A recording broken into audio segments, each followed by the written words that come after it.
Welcome back to NRP, guys. Today we have this F95 X5M in for a CSL DRL upgrade. We're going to be installing these on this car, and we're going to be showing you guys a little bit of a shortcut on how to do it because there is no installation video on this at this moment. The right process to install this is to actually remove the front bumper and take out the headlight. We figured for such a cheap mod, there should be a little bit of a shortcut or a workaround way where you can still technically do it without messing anything up, without also having to take out the whole entire front bumper. So in today's video, we're going to be showing you guys how to install that and how it looks. We'll get you guys some before and after shots as well. This car is wrapped a different color, so obviously to each his own. Some people don't like the CSL DRLs on certain colors. Some people do like it a lot. I, however, do think it's going to look really good on this color. We'll see here in a bit. So in order to process this whole shortcut plan, we have to take the wheels off, and we're going to try and get some access from the inner fender line area. Hopefully we can kind of access the point that we need, and then the next step would obviously be to take off the fender liner. All right, so check it out. Once the fender liner's out, you can literally have access to the entire rear side of the headlight, which is literally what you need access to install these. But as you can see, that heat sink right there is probably what we're gonna have to take out. There's the other one right there as well, as you can see. So we're gonna let Eric use his brain a little bit, try to see what he can come up with, and then we'll catch up with you guys in a sec. So what we're gonna try to plan to do first is just do the outermost right side of it, which is this heat sink right here. And what we're gonna do is basically loosen these bolts. I'll let you know what size they are in a second, and go up high and then over and try to get it down from there. We might actually also try to slide it out from underneath, but I don't think there's enough clearance because it does get a little bit, the heat sinks do get a little bit bigger towards the top side of it. So I think coming up and then down outside will probably work. So they are T20s. It's probably gonna be 3 or 4, you know, 2 right there at the bottom side. There might be 1 or 2 more towards the top side. So yes, it was a total of 3 T20s, and I'll show you guys where the third one was. It's just on the top left of it, but once it's out, we'll be able to show you. So we're having a little bit of trouble pulling that heat sink out because of that metal literal bracket in the way.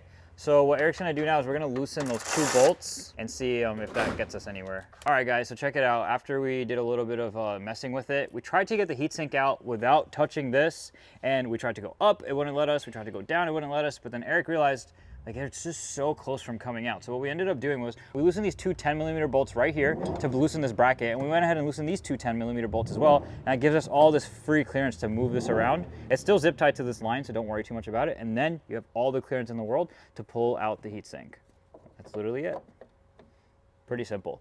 So here are the heat sinks right here. The factory one is right here, the one we just took out on the left, and here's the new one from Motorsport Plus. If you guys are interested in this, we will leave a link in the description, but the reason why these are so great is because you've seen us do these installation videos in the past, and we always have to mess with a heat gun and taking off adhesive and then reapplying and stuff. This is literally like a simple plug and play solution, and it's reversible, which means you can literally pop these out one day and switch back if you don't like the yellow, etc., whatever your case may be. So that's the definite neat thing about this is it is reversible, and that makes it actually easier to install. Also, I forgot to mention this when we did pull it out. Just make sure you disconnect these. That's what allows you to pull it out. It's just a matter of pulling. You don't have to tug on them too hard. If you are fighting it, that means you're doing something wrong, so be careful with that. Here's the new heatsink. We're just gonna pretty much reverse what we just did to take it out. And it's just a matter of plugging those connectors in, and then those 3 T20s, screw them back in, put this bracket back, and then that side is done. You actually might want to leave this bracket out because we still have to do the other heatsink, which is all the way over there. I really am concerned about this next one. Hopefully we'll be able to get that without having to just give up this whole shortcut plan and having to, in the end,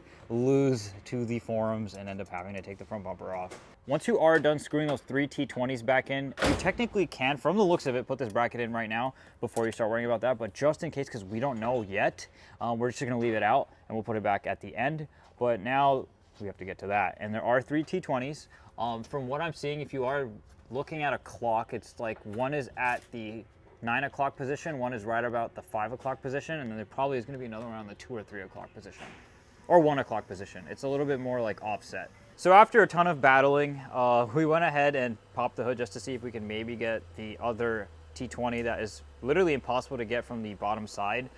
So we went ahead and actually see, you can literally take the 2 off from the top of the car, but that bottom bolt you still really have to get from underneath here. So the process that we've gone about this is, you know, doing the outermost one first, so then you pretty much have to take the fender liner out, and then doing the inner one after. Once you've taken the bottom bolt out, you can open your hood and do the top bolt, because it is actually sitting in this exact orientation. So the bolts are kind of like, this is 2 up top and then 1 correct, down. And you can get that one from the bottom, but like this one is impossible. So what we did was we popped the hood, and that's how you get to it. So check it out. And just shimmy it in there. And then you got to get those connectors on as well. Make sure you do that before you press it in, because then you can't put the connectors on. And then once that's in, we'll be able to see the yellow DRLs and just test it out, make sure everything's good. Obviously, you want to do that before you button everything back up, and the process is the same on the other side. But once we get that up, I'm going to show you guys how it looks. We're going to compare with the white side and the yellow side. And you guys let us know what you think in the comments, how it looks with this color. All right, guys, so we got them both installed. As you saw, Eric's just buttoning up the fender liner, but check it out. Here's how it looks. We'll wait for the low beams to turn off for a sec. Check it out. There's how it looks. There's the, oh, you can't really tell on the other side, but I think with this color, it looks great. Once we're done with the other side, obviously we're just gonna repeat the process. We're not gonna waste your time and show you that. But once the car is done with both CSL DRLs on both sides, we'll show you guys how it looks off of the lift. All right, guys, check it out. Here's how it looks. Damn, that looks pretty freaking sick. I feel like the yellow doesn't look as yellow on camera, but in person, it looks pretty sick. Actually, no, it does look pretty yellow on camera too. Wow, that looks pretty fantastic. Honestly, even with this wrap color, I think this yellow looks really good. By the way, that was just because we changed an expansion tank, don't freak out. So yeah, I think when this thing's gonna be rolling on the highway at night, it'll look so badass, honestly. So as you guys saw, we were able to get the CSL DRLs installed on the F95. The process is the same for the G05 as well. Like I said, I will leave a link down below in the description for you guys to purchase these exact CSL DRL modules. But to conclude, we were able to do it without the front bumper coming off. It was a little bit more time consuming than expected, but it's still better than having to take off the entire front bumper plus the headlight.